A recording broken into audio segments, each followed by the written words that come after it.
Shalom, mes frères, mes sœurs, partout où vous êtes, que le nom de Jésus-Christ soit glorifié. À lui seul soit la louange, à lui seul soit la gloire, la sagesse, les actions de grâce, l'honneur, la puissance, l'excellence, l'adoration et les acclamations qui viennent de son peuple. Nous sommes aujourd'hui le 12 août 2021. Je viens vous faire ce partage sur la recommandation du Seigneur. Je bénis le Seigneur pour toi qui es connecté. Soyez bénis. Je vois Alda Ouini qui est là. Bonjour ma sœur. Que la paix du Seigneur soit avec toi. Par ce partage, j'aimerais envoyer un message à une bien-aimée qui m'avait écrit. Elle m'avait posé un problème qui m'a brisé le cœur. Donc j'aimerais répondre à cette bien-aimée-là et j'aimerais aussi envoyer un message à un bien-aimé, donc à une bien-aimée et à un bien-aimé. Et je sais que ce partage-là te concerne aussi, c'est très important. Ce partage te concerne. Donc il y a une bien-aimée qui m'a écrit cette semaine. Elle m'a dit que son fils cherche à aller en Europe, en Occident. Et qu'actuellement, j'ai lu son message, je crois hier ou avant-hier.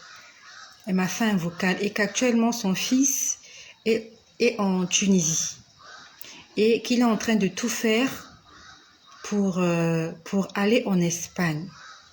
D'après le vocal qu'elle m'a fait, la dernière fois que son fils l'a appelé, il était en Tunisie et qu'il était en train de dire à sa mère qu'il essayait de franchir les barrières. Apparemment, il y a des barrières que les gens ont mis pour dissuader les migrants. Donc il dit, d'après ce qu'elle m'a dit, il a franchi la première barrière, il avait franchi la deuxième et il avait été interpellé par la police tunisienne. Et que parmi eux, je crois qu'il y a eu un incident, il y a un de tous ces gens-là, je crois qu'il s'est battu avec un policier. Bonjour à ma sœur Marie-Josée. Bonjour ma sœur Marie-Josée. Donc, d'après ce qu'elle m'a dit, il y a eu une intercartion entre ces gens-là qui veulent aller migrer en Europe et avec un policier tunisien. Et apparemment, il y a un qui a tué un policier tunisien. Bonsoir à ma sœur Marcel de Leslie. Bonsoir à ma sœur. Le Seigneur va te faire du bien, ma sœur Marcel de Leslie. Le Seigneur va te faire du bien. Je te promets que le Seigneur va te surprendre agréablement. Donc, quand elle m'a fait ce vocal, elle était presque en larmes. Et je me suis mise à sa place. Et elle est originaire du Cameroun. Quand elle m'a dit qu'elle est originaire du Cameroun, j'ai pensé à cette vidéo qui est devenue virale sur les réseaux sociaux, là où on voit cette femme, Yves Corneille. Merci mon frère Yves Corneille. Merci. Merci beaucoup. Donc, quand elle m'a dit qu'elle était originaire du Cameroun, j'ai pensé à cette vidéo qui est très virale sur les réseaux sociaux, là où on voit cette femme qui est en train de rendre l'âme dans le désert. Et cette vidéo qui est faite, et ça m'a fait mal au cœur parce que je me suis dit, peut-être qu'il fait partie de ce groupe de personnes qui ont été témoins de la mort de cette femme dans le désert. Il y a une femme qui est morte là dans le désert, originaire du Cameroun. La vidéo est en train de circuler sur les réseaux sociaux. Donc, quand cette femme-là m'a écrit, j'ai pensé à cette vidéo-là. Je me suis dit, peut-être que son fils fait partie de cette quarantaine de personnes. Mon frère Kwame. Bonjour, mon frère Kwame. Bonjour, ma sœur Ornisha. Merci d'être connecté. Merci d'écouter la parole du Seigneur. Soyez bénis. Donc, cette sœur-là, son fils est actuellement en Tunisie. Il essaye de franchir les 3 barrières qu'il y a entre la Tunisie et l'Espagne, dans l'espoir de ne pas se faire attraper par la police tunisienne. Donc, quand elle m'a parlé de ça, je me suis mise à sa place. Ça m'a fait mal au cœur. Qu'une mère ne soit pas au courant de ce que son fils est en train de vivre. Est-ce qu'il pourra s'en sortir? Et j'aimerais aussi envoyer un message à un bien-aimé avec qui je suis en correspondance depuis bientôt quelques semaines. Ce bien-aimé m'a écrit parce que sa femme avait quitté le domicile conjugal. Cela fera bientôt 7 ans. Ils ont 6 enfants. Et elle est atteinte de troubles mentaux. Elle avait quitté la maison, le domicile conjugal. Mais par la grâce du Seigneur, pendant que nous sommes décidés à entrer dans un programme de prière et de jeûne de 3 jours, elle est revenue à la maison.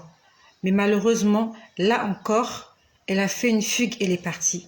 Donc, j'aimerais parler à ces 2 personnes-là et aussi à des personnes qui sont en train de vivre les mêmes problèmes. Tu as des problèmes dans ta famille. Tu veux que Dieu fasse quelque chose pour toi et tu ne sais pas comment prier. Tu as jeûné, tu as prié, tu as l'impression que ça n'avance pas. Parce que, bonjour à ma sœur Rayon du Soleil, je vais vous dire bonjour les uns après les autres, afin que vous soyez fortifiés. Bonjour à ma sœur Rayon du Soleil, merci, sois bénie. Donc hier, j'étais en train de penser à tous ces gens, j'étais en train de prier, je dis Seigneur, comment je vais prier pour eux? Surtout pour ce bien-aimé, ce jeune frère qui est en Tunisie, qui veut aller en Espagne. Il est prêt à affronter la mort pour aller en Occident. J'ai dit, Seigneur, comment je vais prier pour lui? Est-ce que je vais prier pour que tu le protèges? Pour qu'il puisse franchir toutes les 3 barrières qu'il entre en Espagne, mais ça sera au prix de sa vie. Et nous savons qu'un clandestin, c'est quelqu'un qui ment. Il est obligé de mentir. Il est obligé de se cacher. Il est obligé de faire des choses pour survivre. Donc hier, le 11 août, j'étais en train le matin de penser, je disais, Seigneur, comment je vais prier pour lui? Est-ce qu'il faut que je demande que le Saint-Esprit le dissuade afin qu'il arrête son aventure et qu'il reparte au Cameroun? Ou alors il faut que je prie pour lui pour que Dieu l'accompagne? Et le Seigneur m'a répondu. Vous savez, Dieu est bon et il répond. Dieu répond à nos prières. Parce que moi, je ne savais pas comment je devais prier pour ce jeune homme. Sa mère veut qu'il soit en vie. Peut-être qu'elle aurait voulu qu'il n'aille pas en aventure, mais il est déjà parti. Du Cameroun en Tunisie, c'est une grande distance. Je ne sais pas s'il allait à pied, est-ce qu'il allait en voiture, est-ce qu'il allait, je ne sais pas, on ne sait pas, est-ce qu'il a pris, je ne sais pas comment il a fait pour arriver en Tunisie, mais il est en Tunisie et il cherche à aller en Occident, en Europe. Et j'ai passé quelque temps en Tunisie.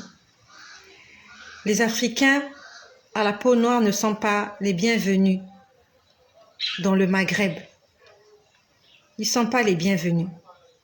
Lorsqu'un Africain à la peau noire se retrouve dans le Maghreb, si c'est une femme, elle est femme de ménage, elle est cuisinière, elle est vendeuse quelque part.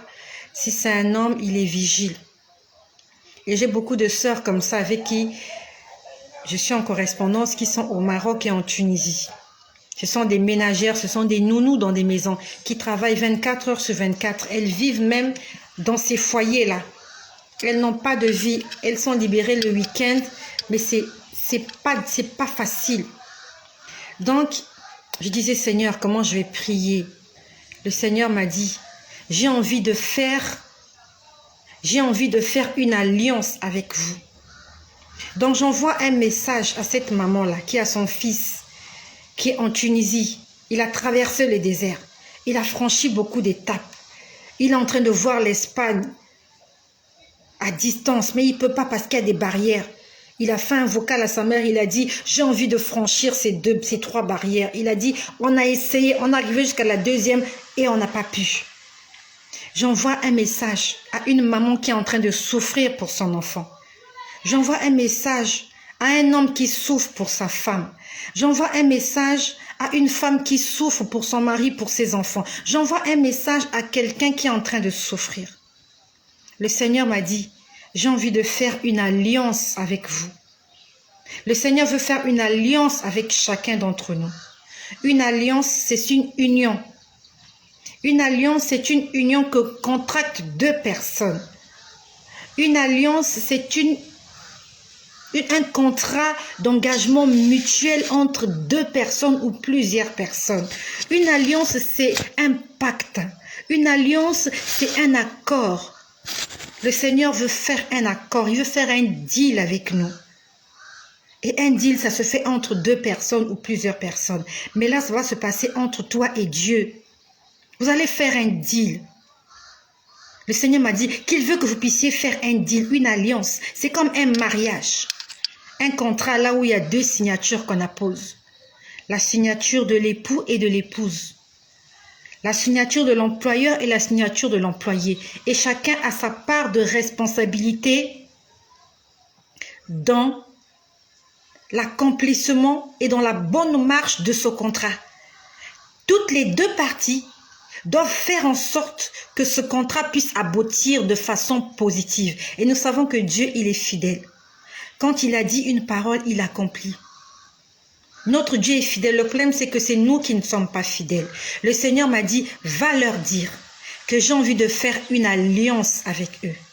Et quand le Seigneur m'a parlé d'une alliance, il m'a demandé d'aller lire le livre de Genèse. Là où il a commencé à faire alliance avec les hommes.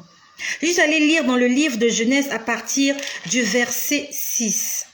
On nous parle de Noé. La Bible nous dit que les pensées des hommes se tournaient toujours vers le mal, tous les jours, et que le mal avait atteint son paroxysme. À ce moment-là, Dieu décide de détruire le monde. Mais avant de détruire le monde, le Seigneur se rend compte qu'il y a un homme qui est juste. Et cet homme s'appelle Noé. Et le Seigneur lui dit, dans le livre de Genèse au chapitre 7, le Seigneur lui dit, entre dans l'arche, toi et ta maison, car je t'ai trouvé juste devant moi parmi cette génération. Donc Dieu vint vers Noé. Il dit, je vais t'épargner. Je vais te mettre à part parce que tu es juste pour moi. Je vais te faire du bien. Mais construis une arche. Construis cette arche afin que ta vie et celle de tes enfants soient épargnées. Il a fallu que Noé puisse construire l'arche. Si Noé n'avait pas construit l'arche, l'histoire n'aurait pas été telle que nous la connaissons aujourd'hui. Donc ça veut dire que chacun d'entre nous, quand nous avons rencontré le Seigneur, Dieu nous a demandé de faire quelque chose. Est-ce que ce que Dieu nous a demandé de faire, est-ce que nous l'avons fait? Dieu, il a dit, je vais te faire du bien. Je vais te garder en vie. Mais toi, construis l'arche. C'était pas facile de construire cette arche-là. On dit que Noé avait sa femme et ses 3 fils. Et que ses fils avaient des femmes. Ça veut dire qu'ils étaient au nombre de 8. Ils ont construit cette arche à 8. Un bateau à 8. Alors que la technologie n'était pas encore sophistiquée comme maintenant. Ils ont construit l'arche à 8. Ils ont obéi. C'est pour ça que Dieu a épargné leur vie. Le Seigneur a continué à me parler. Il a dit lorsque Noé est sorti de l'arche, lorsque toute l'eau était asséchée. Nous sommes dans le livre de Genèse au chapitre 8. Dieu demande à Noé de sortir avec tous les animaux. La Bible nous dit, dans Genèse 8 au verset 20, lorsque Noé sort de l'arche, on dit, il bâtit un autel à l'Éternel. Noé a bâti un autel à l'Éternel. Et cet autel était constitué de croix. Il montait un autel avec plusieurs pierres et il sacrifiait un animal sans tache, sans défaut. En ce temps-là, c'était des sacrifices d'animaux que les hommes faisaient à Dieu. Et la Bible nous dit, au verset 21, l'Éternel sentit une odeur agréable. Donc lorsque Noé a bâti l'autel, il a fait un sacrifice. Ça veut dire qu'il s'est investi. Il a pris ses 2 mains, il a monté l'autel, il a mis des pierres, il les a superposées les unes après les autres. Il a pris un animal, il a tué l'animal. C'est tout un travail qu'il a fait. Il a dépensé de l'énergie. Ça s'est peut-être fait pendant des heures. Il a mis l'animal sur l'autel et il a brûlé l'animal. La Bible nous dit que l'Éternel sentit une odeur agréable. Et l'Éternel dit en son cœur, je ne maudirai plus la terre. Dieu avait décidé de ne pas maudire la terre parce qu'il avait agréé le sacrifice de Noé. Noé avait fait un sacrifice de bonne odeur à l'Éternel. Dieu était tellement content. Non seulement que Noé était un homme juste, mais il avait fait un sacrifice à Dieu. Il avait réjoui le cœur de Dieu. Il avait fait quelque chose que Dieu aime. Et Dieu a ressenti cela avec joie. Et l'Éternel a pris une décision. Il a dit, je ne maudirai plus la terre. Puis nous sommes au verset 9 de Genèse 9. L'Éternel dit à Noé, voici, j'établis mon alliance avec vous et avec votre prospérité. L'Éternel établit une alliance avec les hommes juste à cause du sacrifice d'une personne. Il y a un homme intègre et juste qui a obéi à la voix de Dieu. Dieu lui a fait du bien. Et cet homme-là, il s'agit de toi. Cette femme-là, il s'agit de toi. Même si tu n'es pas encore intègre et juste. Prenons-la ainsi. Tu as été justifié par le sang de Jésus. Tu as été purifié, sanctifié par le sang de Jésus. On suppose que tu es juste. Dieu te demande de bâtir l'arche. Est-ce que tu as bâti l'arche? Même si tu ne l'as pas bâti. Ok, l'arche est là. Tu es monté dans l'arche. Dieu t'a sauvé, toi et ta famille. Et quand tu sors de l'arche, qu'est-ce que tu as fait? Est-ce que comme Noé, tu as bâti un autel? Un autel, c'est un sacrifice. Est-ce que tu as fait monter vers Dieu un parfum de bonne odeur? Quelque chose que Dieu a aimé. Dieu t'a fait du bien. Est-ce que tu as bâti un autel? Afin que Dieu prenne une décision de ne pas maudire la terre juste par rapport à ce que toi tu as fait.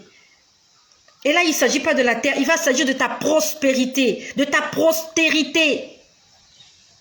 Il s'agit de tes descendants. Est-ce que ce que tu es en train de faire est en train de motiver le cœur de Dieu de bénir tes enfants, de bénir ta maison, de bénir tes entreprises? Le Seigneur dit, voici j'établis une alliance avec vous et avec votre postérité. Il a dit, aucune chair ne sera plus exterminée. Si Noé n'avait pas fait ça, Dieu n'allait peut-être pas prendre cette décision de ne plus jamais détruire le monde par les eaux. Aujourd'hui, toi et moi, nous avons échappé au tsunami. Nous avons échappé à des tremblements de terre. C'est parce que quelqu'un quelque part a fait une alliance avec Dieu. Quelqu'un quelque part avait bâti un autel. Et aujourd'hui, nous sommes en train de profiter de ces bénédictions-là. Il y a quelqu'un quelque part. Et si même quelqu'un n'a rien fait pour toi, le Christ, il a donné sa vie. Il s'est donné en sacrifice. Si aujourd'hui Dieu peut écouter nos prières, c'est parce que quelqu'un s'est sacrifié. Dieu aime les sacrifices. Ça s'appelle l'alliance. Donc il dit dans le verset 13, « J'ai placé mon arc dans le ciel, afin que cela serve de signe d'alliance entre toi et moi. » Dieu veut un signe. Il veut qu'il y ait un signe. Quand il voit ce signe-là, il se rappelle de l'alliance que tu as fait avec lui. Quel est le signe de l'alliance que tu as fait avec Dieu? Dieu veut que tu bâtisses un autel. En ce temps-là, il fallait tuer des animaux. Aujourd'hui, ce sont des offrandes que nous donnons à l'Église, à l'Éternel. Ce sont des choses pour lesquelles on s'investit pour l'œuvre de Dieu. C'est ça un autel que nous bâtissons. C'est une alliance que nous contractons entre Dieu et nous. Le Seigneur m'a beaucoup enseigné. Après, il me dit, va lire l'histoire d'Abraham.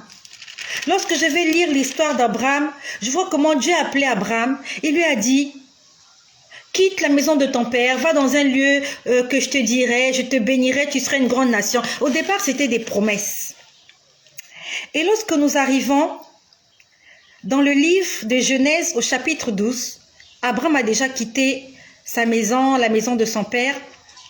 Au verset 7 du chapitre 12, on dit, « L'Éternel apparut à Abraham et dit, « Je te donnerai ce pays et à ta postérité. » Et Abraham bâtit là un autel à l'Éternel. Il a reçu une prophétie. Il a reçu une promesse. Qu'est-ce qu'il a fait? Il a bâti l'autel. Je sais que partout dans les réseaux sociaux, on prophétise. Recevez, recevez. Quand tu reçois, qu'est-ce que tu fais? Est-ce que tu bâtis un autel? Il faut que tu bâtisses un autel. Lorsque Dieu t'a fait du bien, même quand tu as entendu une parole qui t'a fortifié, qui t'a motivé, bâtis un autel. Prends quelque chose que tu as, va le donner pour Dieu, afin de toucher le cœur de Dieu. On dit que Abraham bâtit un autel. Après cela, on dit qu'il monta vers les montagnes de l'Orient, ainsi de suite, il se retrouva quelque part vers Bethel. On dit encore, il bâtit encore là un autel à l'Éternel. Ça faisait le deuxième autel qu'il bâtissait. Dieu lui a parlé une fois. Il lui a fait une promesse une fois. Il a bâti des autels 2 fois. Nous continuons encore. Alors, Abraham continue sa vie avec Sarah, avec voilà ses serviteurs et Lot. Et voilà comment, un jour, nous sommes dans le chapitre 13, Abraham est assis devant sa maison. Chapitre 13 au verset 18, on dit que Abraham leva ses tentes et vint habiter vers les chaînes de Mamré. On dit, il bâtit là un autel à l'Éternel. Encore. Il n'a plus de promesse, mais il arrive quelque part, il bâtit un autel. Chaque fois qu'il déménage, il se déplace, il arrive, il bâtit un autel. Le Seigneur veut que nous puissions faire une alliance avec lui, en bâtissant des autels. Tu veux que Dieu fasse quelque chose pour toi? Même pas, Dieu a déjà tout fait pour toi. Déjà le fait que tu sois en vie, c'est déjà beaucoup. C'est tout ce dont on a besoin, c'est d'abord la vie. Si tu as la vie, tu vas réussir. Parce que la réussite, c'est pas pour les morts. Le Seigneur t'a donné la vie ce matin. Tu as dit merci, oui. Tu veux qu'il puisse faire du bien à tes enfants. Bâtis un autel. Tu dis, Seigneur, ces enfants-là, c'est toi qui me les as donnés. Je fais une alliance aujourd'hui, un contrat avec toi, un deal avec toi.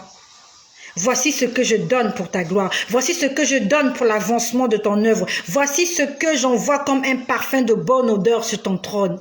Seigneur, afin que tu puisses veiller sur mes enfants. Afin que cela soit un signe. Dieu, il t'a fait des promesses, il t'a dit des choses. Mais toi, comment tu les as reçues? Tu dis juste Amen. C'est vrai, on dira oui, l'obéissance vaut mieux que les sacrifices, oui. Mais l'obéissance et les sacrifices, c'est mieux. S'il n'y a que les sacrifices, il n'y a pas l'obéissance, ça ne sert à rien.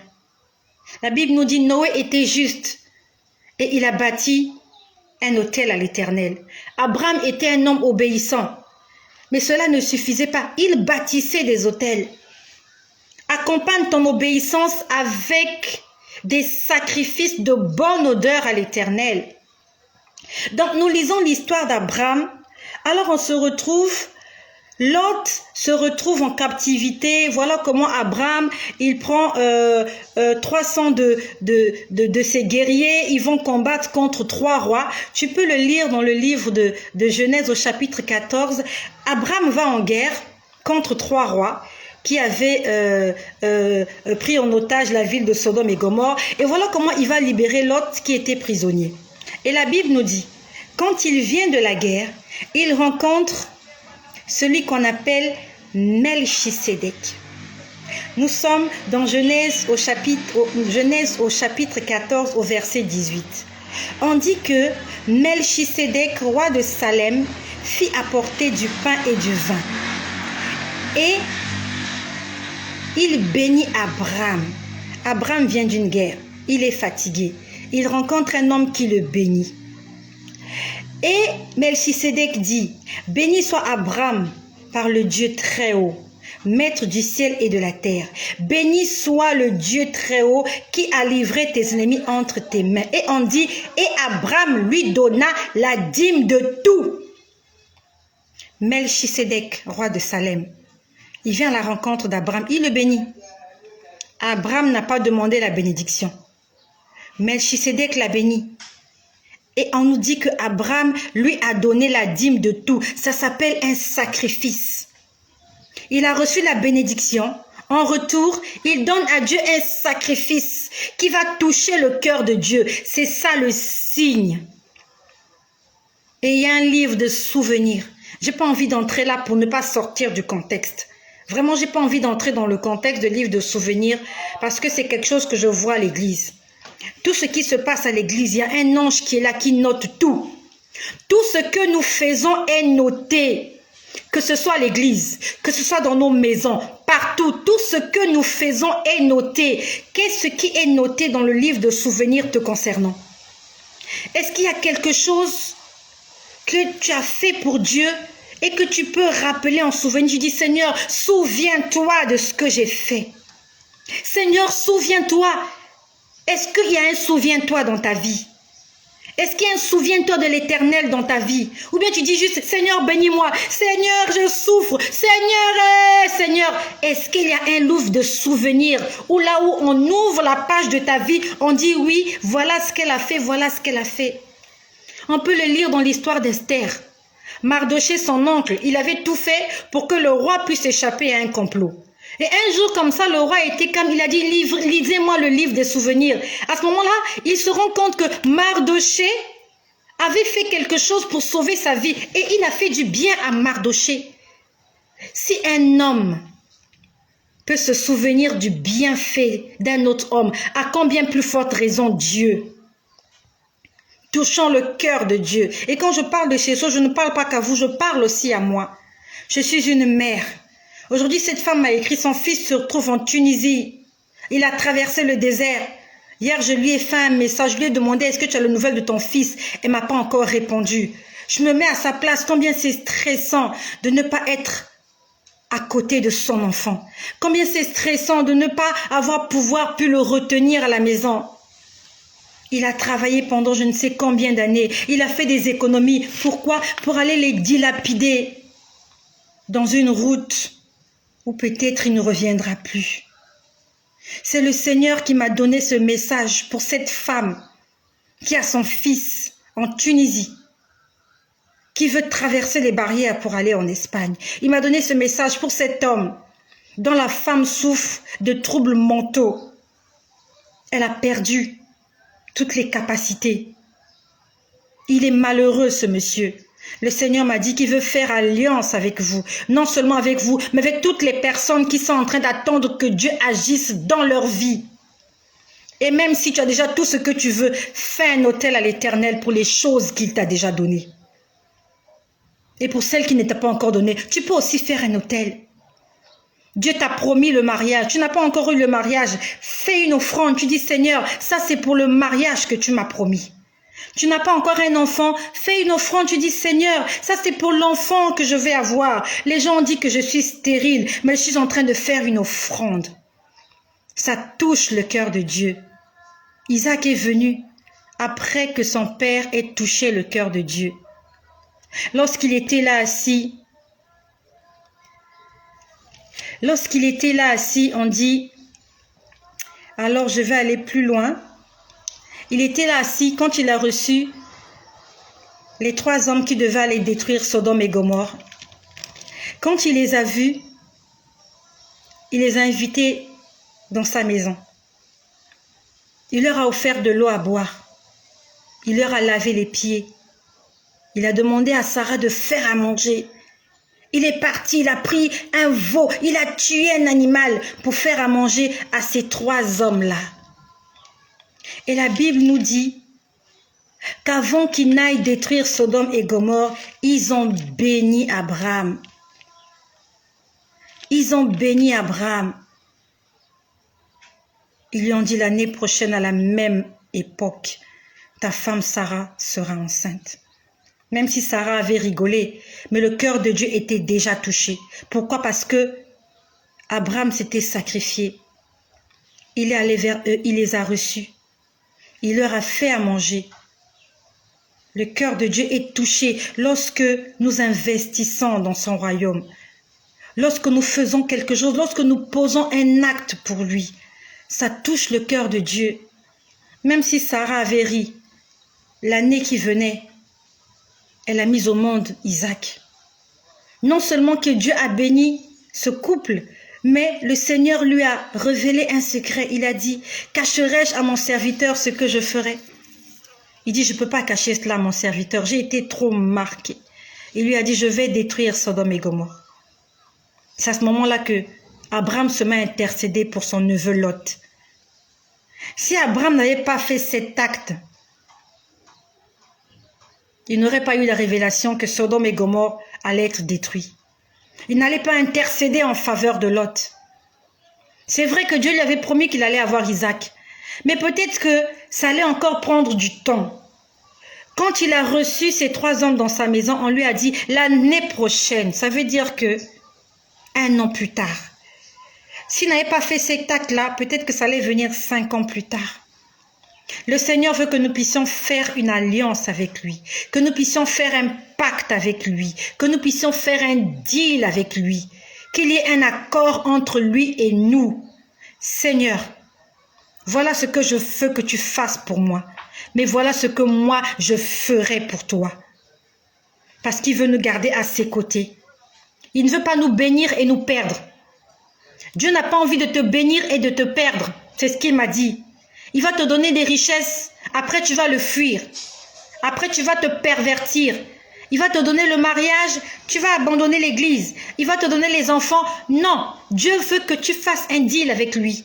Afin que toi aussi, que tu te souviennes de ce deal-là. Comme Anne. Anne avait fait un deal avec Dieu.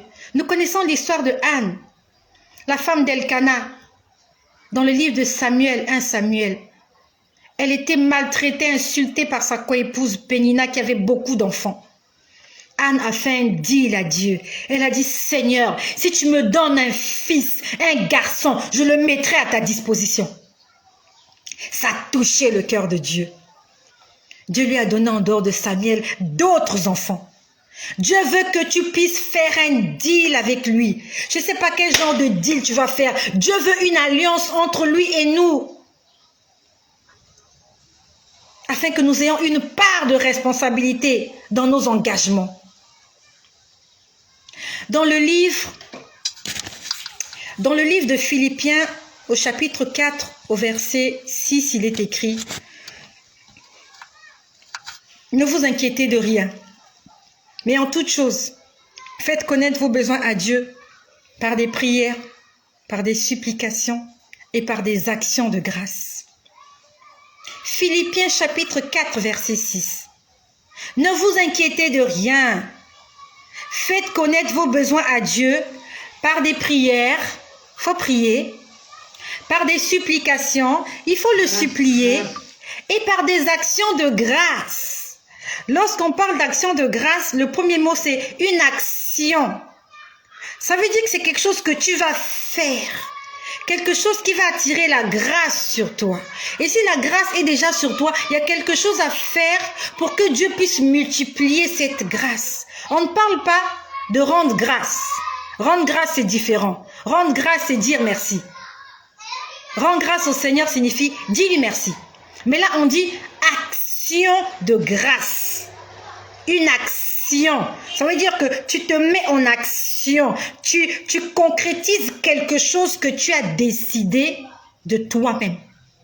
Un acte que tu dois poser. Dans action, il y a l'acte. Et pour ceux qui ont fait finance, lorsqu'on parle des actions, on parle tout simplement d'une part qu'une personne possède dans une entreprise. Oh, j'ai des actions dans cette entreprise. Je ne sais pas là où tu travailles. Est-ce que tu travailles chez Mercedes? Est-ce que tu travailles chez Toyota? Est-ce que tu travailles chez BMW? Il y a des gens comme ça. J'ai des actions dans cette entreprise. C'est quoi une action? Le fait d'avoir une action dans une entreprise signifie que tu as un droit légal sur les actifs et sur les bénéfices de cette entreprise, de cette société. Je suis actionnaire là, ça signifie que lorsqu'elle est bénéfice, tu as ta part. Et c'est ça les actions de grâce. Il y a une part que nous avons lorsque nous faisons une action de grâce. Il y a une part que nous tirons. Nous sommes en train d'investir dans le royaume des cieux. Et quand il y aura les bénéfices, il y aura une récompense pour nous parce que nous sommes des actionnaires. Nous avons des actions dans la maison de Dieu. Et nous savons que plus vous achetez des actions, plus vos intérêts augmentent. Plus tu as des actions dans une entreprise, plus tu as des placements, plus tu as des intérêts. Multiplions nos actions de grâce. Rendre grâce, c'est pas mauvais. Mais la Bible nous parle d'actions de grâce. Faisons des actes, posons des actes. Une action. Est-ce que tu poses des actions? Est-ce que tu touches le cœur de Dieu? Est-ce que tu touches le cœur de Dieu comme Noé? Aujourd'hui, quand nous voyons l'arc-en-ciel, pour nous, c'est devenu une habitude. Ah, regardez l'arc-en-ciel, on appelle les enfants l'arc-en-ciel. Mais il y a quelqu'un qui a payé le prix pour que l'arc-en-ciel apparaisse chaque fois qu'il y a la pluie. Il s'appelle Noé. Il y a quelqu'un qui a fait ça. C'est beau l'arc-en-ciel, c'est extraordinaire, c'est magnifique, c'est surnaturel. C'est Noé qui a fait apparaître l'arc-en-ciel parce qu'il a touché le cœur de Dieu. Il avait bâti un autel qui était d'une bonne odeur à l'Éternel. J'aimerais continuer, mais je m'arrête par là. Le Seigneur aimerait faire une alliance avec chacun d'entre nous. De la même façon qu'il a fait une alliance avec Abraham, il a fait une alliance aussi avec Isaac. Il a fait une alliance aussi avec Jacob. C'est pour ça qu'aujourd'hui nous parlons du Dieu d'Abraham, d'Isaac et de Jacob. Parce que chacun d'entre eux a fait un pacte avec Dieu. Il a fait un deal. Je ne sais pas comment tu t'appelles. Est-ce qu'aujourd'hui on peut dire le Dieu de Marcel, comme on dit le Dieu d'Abraham, le Dieu d'Isaac, le Dieu de Jacob, le Dieu d'Estelle, le Dieu de Mich-Mich, le Dieu de Rayon de Soleil, le Dieu de Marie-Josée, le Dieu de Alda Oyini. Est-ce que tu as fait une alliance avec Dieu? Le Seigneur a besoin de nous garder dans sa maison. Et pour cela, il veut faire un pacte avec nous. Il veut faire un deal avec nous. Il veut faire une alliance. Tu fais, je fais. Je fais, tu fais. Que chacun respecte sa part du contrat. Voilà ce que le Seigneur m'a dit hier lorsque j'étais en train de demander à Dieu comment je devais prier pour ce jeune homme qui est en train de chercher à entrer en Europe en passant par des barrières, en franchissant des barrières où il y a des policiers, où il y a la mort, où les gens meurent dans le désert, où il y a des gens qui meurent dans la mer. Je reviendrai plus tard vous donner une révélation que le Seigneur m'a faite à propos de tous ces gens-là. Ça m'a pris au cœur de prier pour tous ces gens-là qui meurent dans le désert, qui meurent dans la mer. Toutes ces femmes qui cherchent l'immigration. Ils vont avec des petits-enfants. La dernière fois, j'ai vu une vidéo des bébés morts dans la mer. J'ai prié. Le Seigneur m'a donné un message. Je ne l'ai pas encore donné. Je crois que c'était la semaine dernière, je crois, dans la nuit de dimanche. Le Seigneur m'a parlé. J'étais en train de prier pour l'Afrique. Le Seigneur m'a donné un secret. Je viendrai vous faire ce partage après. Mais voilà, pour toi, ma sœur. Il y a une sœur qui est là, qui m'avait écrit. Elle me dit qu'elle a des problèmes avec son fils. Il se drogue, il entre en prison, ça ne va pas, le courant ne passe pas. Ma sœur, peut-être que tu as prié, ça ne marche pas. Fais une alliance avec Dieu. Tu dis Dieu d'Abraham, Dieu d'Isaac, Dieu de Jacob. De la même façon qu'Abraham a fait une alliance avec toi, tu as béni sa descendance. Moi aussi, j'aimerais que tu bénisses ma descendance. J'aimerais que mes enfants soient sauvés. J'aimerais vraiment qu'il y ait de l'harmonie dans ma famille. Seigneur, voici l'autel que je bâtis pour toi. Comment tu vas bâtir cet autel? Dans l'église où tu pries. Et il faut que ce soit une église où on prie en esprit et en vérité. Pas une église où il y a des images. Je suis désolée. Je ne suis pas venue juger. Je suis venue dire la vérité. Quand ces gens-là offraient des sacrifices à Dieu, ils ne se prosternaient pas devant les idoles. Quand tu lis Noé, il invoqua l'Éternel. Quand tu lis Abraham, on dit que Dieu lui a apparu sous forme de nuée. Dieu lui a apparu sous forme de feu. Quand tu lis l'histoire des enfants d'Israël, Dieu a apparu aux enfants d'Israël la journée comme une colonne de nuée, la nuit comme une colonne de feu. C'était pas une statuette, c'était pas une poupée. C'était pas une photo. C'était pas une image. C'était la manifestation de la présence de Dieu dans toute sa gloire et dans sa grandeur. Pourquoi tu veux limiter Dieu à l'image d'un homme, l'image d'une femme, l'image d'un animal? Dieu n'est pas un animal, Dieu n'est pas un bout de bois, Dieu n'est pas un dessin. Dieu n'est pas quelque chose qui est sculpté de la main de l'homme. Dieu n'a pas été créé par l'homme. Dieu, il est éternel. Il s'est créé lui-même.